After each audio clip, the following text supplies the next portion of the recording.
Bismillahirrahmanirrahim. Assalamualaikum warahmatullahi wabarakatuh. Alhamdulillah nahmaduhu nasta'inuhu nastahdihi nastaghfiruh wa na'udzu billahi min syururi anfusina min sayyiati a'malina may yahdihillahu fala mudhillalah wa may yudlilhu fala hadiyalah. Asyhadu an la ilaha illallah wa asyhadu anna Muhammadan 'abduhu wa rasuluhu wa habibuhu wa khaliluh. Allahumma salli wa sallim ala sayyidina Muhammad wa ala alihi wa ashabihi wa man nasarahu wa wala. Wa ba'du fa ya ibadallah usikum wa nafsi wa iyaya bitaqwallah faqad fadal muttaqun. Qala rabbi shrah li sadri wa yassir li amri wa halul 'uqdatam min lisani yafqahu qawli. Rabbi yassir wa la tu'assir, rabbi tammim bi khair. Alhamdulillah, segala puji dan syukur kepada Allah Subhanahu wa taala yang kerana dengan limpahan rahmat, taufik, hidayah dan inayah daripada Allah Subhanahu wa taala pada malam ni sekali lagi kita bersua untuk kita daurahkan kitab Al-Arba'un Al-Khairiyah fi Bayanil A'mal Al-Khairah, yang mudah-mudahan dengannya kita dapat merebut kebaikan demi kebaikan, dan kita juga beroleh keberkatan majlis dan juga keberkatan bacaan-bacaan hadis Rasulullah sallallahu alaihi wasallam. Sebagaimana semalam sebelum kita memulakan pengajian, sama-sama kita beristighfar untuk seluruh kaum muslimin dan muslimat, untuk ibu ayah kita dan untuk diri kita semua. Astaghfirullahalazim li wa liwalidayya wa lil mu'minina wal mu'minat. Astaghfirullahalazim li wa liwalidayya wa lil mu'minina wal mu'minat. Astaghfirullahalazim li wa liwalidayya wa lil mu'minina wal mu'minat. InsyaAllah kita sambung pada malam ini pada hadis yang ke-6 daripada Abi Hurairah radhiyallahu ta'ala anhu telah berkata, Ja'al fuqara'u ila an-nabi sallallahu alaihi wasallam faqalu ذهب أهل الدثور من الأموال بالدرجات العلى والنعيم المقيم يصلون كما نصلي ويصومون كما نصوم ولهم فضل من أموال يحجون بها ويعتمرون ويجاهدون ويتصدقون قال ألا أحدثكم إن أخذتم أدركتم من سبقكم ولم يدرككم أحد بعدكم وكنتم خير من أنتم بين ظهرانيه إلا من عمل مثله تسبحون وتحمدون وتكبرون خلف كل صلاة 33. Daripada Sayyidina Abu Hurairah radhiyallahu ta'ala anhu telah berkata, Abu Hurairah radhiyallahu ta'ala anhu daripada Bani Daus. Maka dengan sebab itulah tuan guru kita Fadilatul Syekh Muhammad Nuruddin Marbu Al-Banjari Al-Makki ada mengarang sebuah kitab Al-Arba'un Ad-Dausiyah, 40 hadis yang diriwayatkan daripada Sayyidina Abu Hurairah radhiyallahu ta'ala anhu, mengambil kepada nisbah asalnya tempat kelahiran Abu Hurairah radhiyallahu ta'ala anhu itu beliau daripada Bani Daus. Abu Hurairah radhiyallahu ta'ala anhu telah diislamkan oleh seorang sahabat yang bernama Tufail bin Amru Ad-Dausi radhiyallahu ta'ala anhu. Jadi para ahbabuna fillah, kita boleh bayangkan betapa besarnya kelebihan yang diperolehi oleh Tufail bin Amru Ad-Dausi yang telah mengislamkan Abu Hurairah radhiyallahu ta'ala anhu, yang berkat usaha dan dakwah beliau, maka Abu Hurairah telah memeluk Islam. Dan pada hari ini dan saat ini, detik ini, kita membaca hadis daripada Sayyidina Abu Hurairah radhiyallahu taala anhu, bermaksud Tufail bin Amru Ad-Dawsi juga beroleh ganjaran pahala disebabkan beliau merupakan orang yang membawa Islam kepada Abu Hurairah radhiyallahu taala anhu.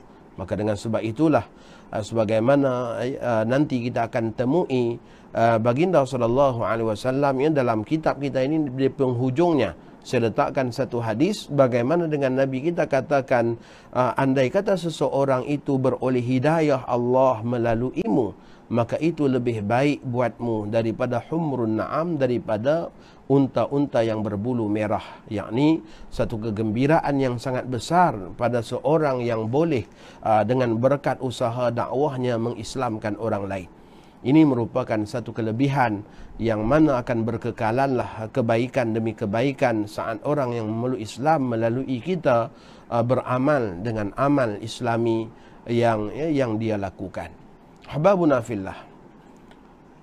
Kata Sayyidina Abu Hurairah radhiyallahu taala anhu, pernah datang orang-orang fakir kepada Nabi SAW. Seraya berkata, orang-orang kaya dengan harta benda mereka itu, mereka mendapatkan kedudukan yang tinggi juga kenikmatan yang abadi. Kerana mereka melaksanakan solat seperti juga kami melaksanakan solat. Jadi para sahabat ridwanullah alaihim ajma'in, ketika mana mereka berpeluang bertemu dengan baginda sallallahu alaihi wasallam, maka mereka adalah orang yang tidak melepaskan peluang untuk bertanyakan hal-hal yang utama, perkara-perkara yang boleh mendatangkan kebaikan dunia dan juga akhirat mereka. Maka para sahabat ridwanullah alaihim ajma'in, mereka ternanti-nanti peluang yang kalau saat ada bertemu dengan Rasulullah sallallahu alaihi wasallam, pada ketika itu mereka mengambil peluang tersebut untuk bertanya perkara-perkara besar. Ini kadang-kadang amat menyedihkan apa yang berlaku di kalangan para penuntut ilmu. Ada peluang setahun sekali, beberapa kali sahaja bertemu dengan para alim ulama, kibarul ulama yang datang di tempat-tempat kita, para asatizah. Maka soalan-soalan yang kita ajukan itu adalah soalan-soalan yang biasa-biasa. Ya, tanya ustaz dulu belajar kat mana, tanya ustaz dulu masya-Allah ya, duduk asrama ke tidak, tanya ustaz dulu ya masak sendiri ke apa ke, masya-Allah ya. Soalan-soalan yang sedemikian kalau tak ditanya pun ya tidak mengapa. Maka ya, ambil peluang dengan kehadiran dan kedatangan para asatizah di tempat-tempat kita untuk kita bertanya perkara-perkara yang boleh membawa keuntungan yang besar pada kita dunia dan juga akhirat kita. Jadi para sahabat yang fakir ini, mereka datang kepada Rasulullah sallallahu alaihi wasallam dan mereka mengadu hal keadaan mereka. Mereka mengatakan orang-orang kaya dengan harta benda mereka itu, mereka mendapat kedudukan yang tinggi, juga kenikmatan yang abadi, yakni syurga. Kerana mereka melaksanakan solat seperti juga kami melaksanakan solat. Mereka puasa sebagaimana juga kami berpuasa. Namun mereka memiliki kelebihan disebabkan harta mereka, sehingga mereka dapat menunaikan ibadah haji dengan harta tersebut, dapat melaksanakan umrah, bahkan dapat berjihad dan bersedekah. Maka Rasulullah sallallahu alaihi wasallam bersabda, mahukah aku sampaikan kepada kalian suatu yang apabila kalian ambil sebagai amal ibadah kalian, maka kalian akan dapat mengatasi darjat orang-orang yang sudah mengalahkan kalian tersebut. Dan tidak akan ada yang dapat mengalahkan kalian dengan amal ini, sehinggalah kalian menjadi yang terbaik di antara kalian dan di tengah-tengah mereka, kecuali bila ada orang yang mengerjakan seperti yang kalian amalkan ini, yaitu kalian membaca tasbih subhanallah, membaca tahmid alhamdulillah, dan membaca takbir Allahu Akbar setiap selesai solat sebanyak 33 kali. Ahbabuna fillah, ini merupakan satu amalan yang sangat mudah dan masya Allah yang sepatutnya kita merebut peluang untuk melaksanakannya. Jadi faedah yang kita dapat ambil daripada hadis ini, bagaimana setiap orang sama ada miskin maupun kaya berpeluang melakukan amal soleh Kerana setiap perbuatan baik ada nilainya di sisi Allah Subhanahu wa taala. Ya, bukan hanya dengan orang kaya dengan kelebihan yang mereka ada saja dapat melakukan kebaikan, bahkan dengan kita-kita semua, bahkan dengan orang fakir miskin sekalipun, masing-masing dapat melakukan kebaikan demi kebaikan. Syurga Allah Subhanahu wa taala terbuka luas untuk seluruh hamba-hambanya, kerana Allah Subhanahu wa taala Tuhan yang Maha Pengasih. Allah Subhanahu wa taala Tuhan yang Maha Kaya. Allah boleh menganugerahkan kepada kita, Masya Allah, dengan tasbih, tahmid dan takbir yang tak mengambil masa pun sampai 20 minit, hanya seketika sahaja. Namun pada ketika itu, Masya Allah, ganjaran pahalanya besar. Tidakkah disebutkan dalam satu riwayat, Subhanallah tamla'ul mizan. Sekali sebut Subhanallah saja sudah memenuhi mizan timbangan. Kira-kiranya bagaimana dengan 33 kali ucapan Subhanallah itu? Kira-kiranya bagaimana pula dengannya Alhamdulillah yang disebutkan tamla'ani, yakni ma bainas sama'i wal ard. Ya, ucapan itu boleh memenuhi ruang antara langit dan bumi, yakni dengan ganjaran daripada Allah Subhanahu wa taala. Kerana kita berurusan dengan Allah Subhanahu wa taala, Allah Maha Kaya. Maka dalam kita beramal, hendaklah kita fokuskan amalan-amalan yang kita lakukan itu adalah untuk menyedarkan diri kita betapa besarnya kasih Allah kepada kita, betapa sayangnya Allah Subhanahu wa taala kepada kita. Bukan hanya semata-mata kita beramal untuk meningkatkan keupayaan diri kita untuk mendapatkan kelebihan demi kelebihan. Memang dianjurkan dan digalakkan untuk kita merebut kelebihan.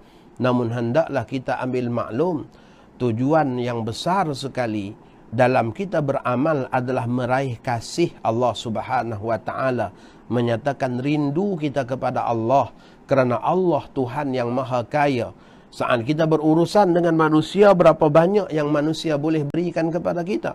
Tetapi saat kita berurusan dengan Allah Subhanahu wa taala, yang hanya dengan satu ucapan sahaja sudah memenuhi mizan timbangan. Yang hanya dengan satu ucapan sahaja sudah memenuhi ruang langit dan bumi.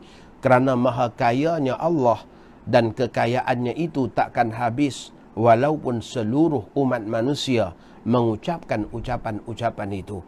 Jadi maha besarnya Allah Subhanahu wa taala.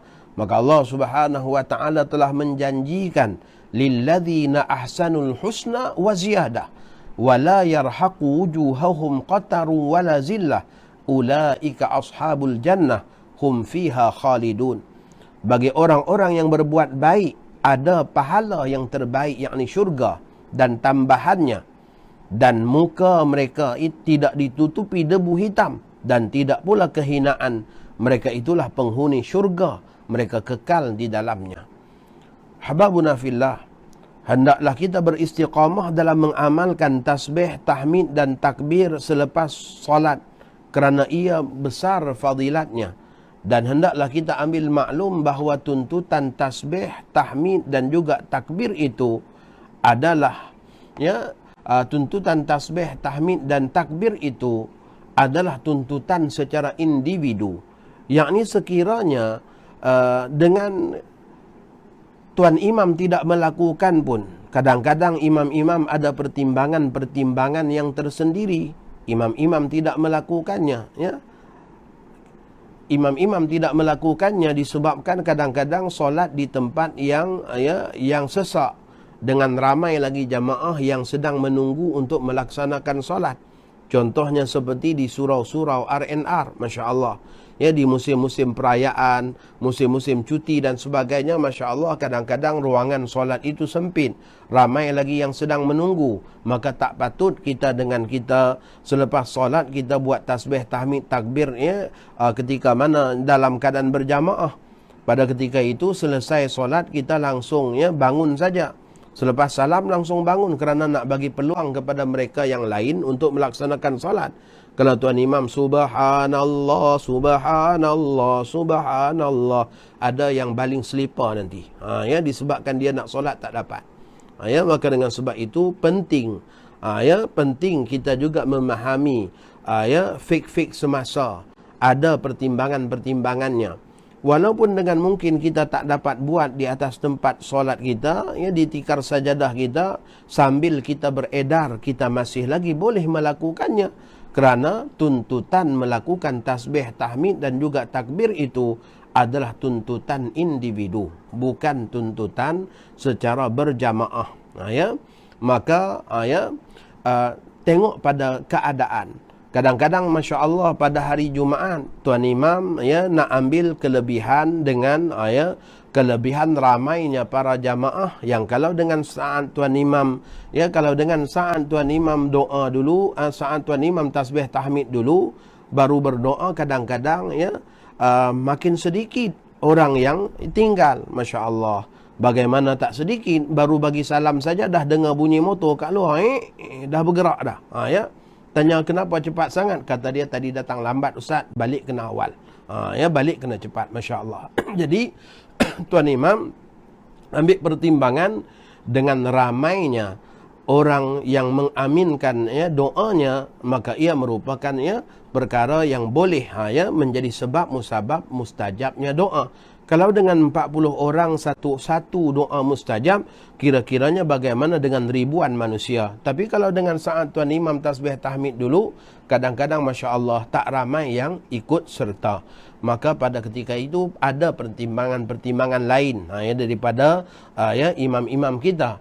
Dengan sebab itu hendaklah kita ambil maklum bahawa tuntutan tasbih, tahmid dan juga takbir ini adalah tuntutan individu. Kalau saat dengan Tuan Imam tak buat pun, kita jangan sampai tak buat. Sebab ia tuntutan secara individu. Sekarang Masya Allah, kita sebagai ketua keluarga, kita sebagai imam di rumah, kita nak tarbiyah anak isteri kita, maka kita nak beramal dengan hadis-hadis yang kita pelajari baru. Malam ni kita masuk hadis yang ke-6. Masya Allah, kita nak bawa tarbiyah hadis-hadis Nabawi ini dalam kehidupan anak isteri kita. Inilah waktunya untuk kita sama-sama mendisiplinkan anak isteri dengan solat berjamaah, dan sama-sama kita buat tasbih, tahmid, takbir tiap-tiap kali selesai melaksanakan solat, yang mudah-mudahan kita nanti tidak akan terkalah dengan orang lain saat dibangunkan di hari akhirat kelak. Perasaan orang-orang miskin yang datang kepada baginda Nabi SAW dan mengadu perihal orang-orang kaya yang boleh meraih kebaikan yang banyak, menunjukkan bagaimana sifat para sahabat ridwanullah alaihim ajma'in yang ada perasaan cemburu, ingin bersaing untuk merebut kelebihan demi kelebihan, kebaikan demi kebaikan dalam kehidupan. Dalam sebuah hadis yang lain, baginda sallallahu alaihi wasallam pernah berpesan, man sabbahallaha fi duburi kulli salatin salatan wa thalasin wa hamidallaha salatan wa salasin wa kabbarallaha salatan wa thalasin fatilka tis'atun wa tis'una wa qala tamamal mi'ati la ilaha illallah wahdahu la syarikalah lahul mulku wa lahul hamdu wa huwa ala kulli syai'in qadir ghufirat khatayahu wa in kana mithla zabadil bahri. Barang siapa yang bertasbih sebanyak 33 kali, bertahmid sebanyak 33 kali, dan bertakbir sebanyak 33 kali setelah melaksanakan solat fardu, sehingga jumlahnya keseluruhannya menjadi 99 kali zikir, kemudian menggenapkannya untuk yang ke-100 dengan ucapan la ilaha illallah wahdahu la syarikalah lahul mulku wa lahul hamdu wa huwa ala kulli syai'in qadir, maka akan diampunkan kesalahan-kesalahannya yang lalu, meskipun sebanyak buih-buih di lautan.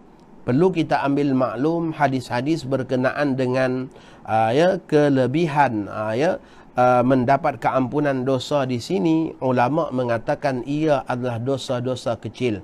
Adapun dosa-dosa besar, tidak ada jalan keampunan kecuali dengan melakukan taubat yang sebenar-benar taubat, dengan syarat-syarat dan rukun-rukun taubatnya. Hendaklah dipelajari daripada ilmu tasawuf, bagaimana dengan para ulama meletakkan syarat-syarat taubat. Dan bagaimana kalau kita bertaubat kepada Allah ada syaratnya. Kalau kita bertaubat dengan kesalahan kita terhadap manusia ada caranya, ada syaratnya, maka hendaklah dipelajari. Itu merupakan ilmu yang wajib untuk kita pelajari. Ahbabuna fillah, cemburu kepada kelebihan harta yang dimiliki oleh seseorang bukanlah kerana kelebihan harta yang dimilikinya semata-mata, akan tetapi kerana ingin kebaikan besar yang dimilikinya dengan banyak membelanjakan harta itu di jalan Allah Subhanahu wa taala. Di sini menunjukkan kepada kita tidaklah tercela orang yang banyak harta itu kalau dengan harta yang banyak itu digunakan untuk kemanfaatan akhiratnya dan juga untuk kemakmuran agamanya. Yang tercela ialah orang-orang yang menimbunkan harta dalam hal keadaannya kikir dan kedekut, bahkan tidak menginsafi dengan orang yang berada di sekeliling. Ahbabuna fillah, kita dalam hal keadaan sekarang dalam beberapa hari sudah beberapa 2 minggu lebih dalam hal keadaannya tidak bekerja, dalam hal keadaan semua berada di rumah. Hendaklah kita ambil tahu juga perihal adik-beradik kita, sanak saudara kita, apakah mereka cukup belanja makan dan sebagainya. Sehingga kan pernah dikatakan oleh Imam Jalaluddin Ar-Rumi, dosa yang sangat besar bukanlah pada mendengar bunyi muzik, tetapi Masya Allah, dosa yang besar itu ialah bunyi sudu dan alatan-alatan makan daripada orang kaya yang didengari oleh orang-orang miskin yang dalam kelaparan. Itulah bunyi-bunyian yang sangat berdosa. Maka mudah-mudahan dalam hal keadaan sekarang ini hendaklah kita ambil tahu perihal keadaan mereka yang berada di sekeliling kita, apakah mereka ada makannya ataupun dalam hal keadaannya kemiskinan dan kesusahan. Sama-sama kita bantu saudara-saudara kita sekadar kemampuan kita. Hababuna fillah,